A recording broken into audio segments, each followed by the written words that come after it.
अच्छा, जो वाल्मीकि ऋषि हैं, वाल्मीकि ऋषि का नाम सबने सुना होगा। तो जो वाल्मीकि ऋषि हैं वो पहले डाकू थे, डाका डाला करते थे, चोरी किया करते थे। पर एक दिन की बात थी कि वाल्मीकि ऋषि का नारद जी से मिलन हुआ, और जब नारद जी से मिलन हुआ तो नारद जी के जो सोटा लंगोटा थे सब छुड़ाने लगे वाल्मीकि ऋषि। लाओ ये सब लोटा संगोटा मुझे दो। नारद जी ने कहा भैया जरूर दे देंगे, पर ये बताओ कि ये लोटा संगोटा का तुम करोगे क्या, लोटा लंगोटा का करोगे क्या करोगे इन सब का?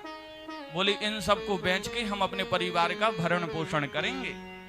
नारद जी ने कहा चलो बहुत अच्छी बात है, तुम अपने परिवार का भरण पोषण करोगे, पर एक बात बताओ, ये लोटा संगोटा बेच के जो तुम मेरा लूट करके लेके जा रहे हो, जाकर के तुम अपने परिवार के लोगों से पूछना। भाई तुम धन लेकर के जाते हो, परिवार के सब लोग बांट लेते हैं, पर अपने परिवार के लोगों से जाकर के पूछना क्या ये पाप, ये लूटपाट करते समय जो तुमसे पाप हो जाता है, वो पाप बांटने के लिए क्या तुम्हारे परिवार के लोग तैयार हैं? जाओ पहले पूछ करके आओ, फिर हम तुम्हें ये लोटा संगोटा देंगे।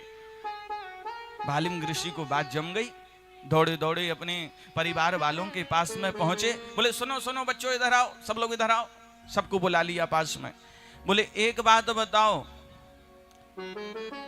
ये जो हम लूट पाट के धन लाते हैं, ये लूट करके जितना हम धन लेकर के आए, ये लूट पाट करते समय तुम लोग धन तो सब बांट लेते हो, पर ये लूट पाट करते समय जो हमसे पाप हो जाता है, क्या उसको भी बांटने को तैयार हो? पत्नी बोली देखो मेरा नाम है धर्म पत्नी, मेरा नाम पाप पत्नी नहीं है।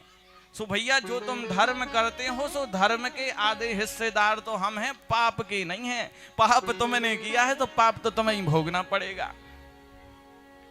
वाल्मीकि ऋषि ने कहा बताओ, जब हम तुम लोग पाप हमारा भोगने के लिए तैयार नहीं हो और धन बांटने के लिए तैयार हो, पाप बांटने के लिए तैयार नहीं हो, तो दौड़े दौड़े नारद जी के पास में आए वाल्मीकि ऋषि। वाल्मीकि ऋषि ने कहा देखो धन तो बांटने के लिए सब तैयार हैं, पर पाप बांटने के लिए कोई तैयार नहीं है। पर नारद जी आपसे मिलन हुआ है, तो अब मैंने जो जितने पाप किए हैं, कृपा करके ऐसा कोई उपाय बता दो जिससे कि मेरे सारे पाप नष्ट हो जाएं। नारद जी कहने लगे देखो भैया, नारद जी ने एक फुस्सा बांस दे दिया। बांस जानते हो, बांस, सूखा बांस, सूखा बांस वाल्मीकि ऋषि को दे दिया। नारद जी ने बोले लो ये सूखा बांस लो और ले जाकर के राम राम जपना, और जिस दिन इस बांस में से नई नई पत्तियां निकल आए, अंकुरित हो जाएं, इसमें से जिस दिन पत्तियां निकल आए, समझ लेना कि तुम्हारे सारे पाप नष्ट हो गए हैं और तुम पापों से मुक्त हो गए हो। सो यहाँ पे वाल्मीकि ऋषि को बताया था कि राम राम कहना, पर यहाँ राम राम नहीं कहे, ओ मरा मरा कह सब जग जाना। मरा मरा कहे सब जग जाना। मरा मरा कह सब जग जाना। मरा मरा कहे सब जग जाना।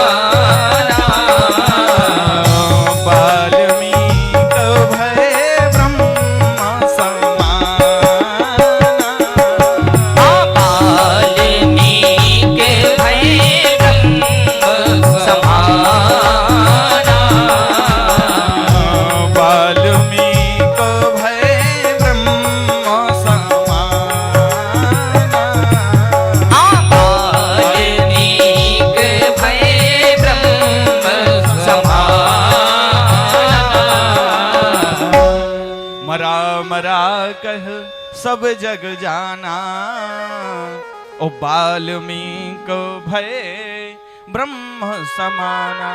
सो राम राम ने कहा मरा मरा मरा मरा मरा मरा मरा, ओ मरा मरा में भी राम राम कहते रहे। और एक दिन ऐसा आया कि उस सूखे बांस में से भी पत्तियां अंकुरित हो गईं और वाल्मीकि ऋषि नाचने लगे, आज मैं पापों से उर्ण हो गया हूं। तब जाकर के फिर वाल्मीकि ऋषि ने रामायण लिखी।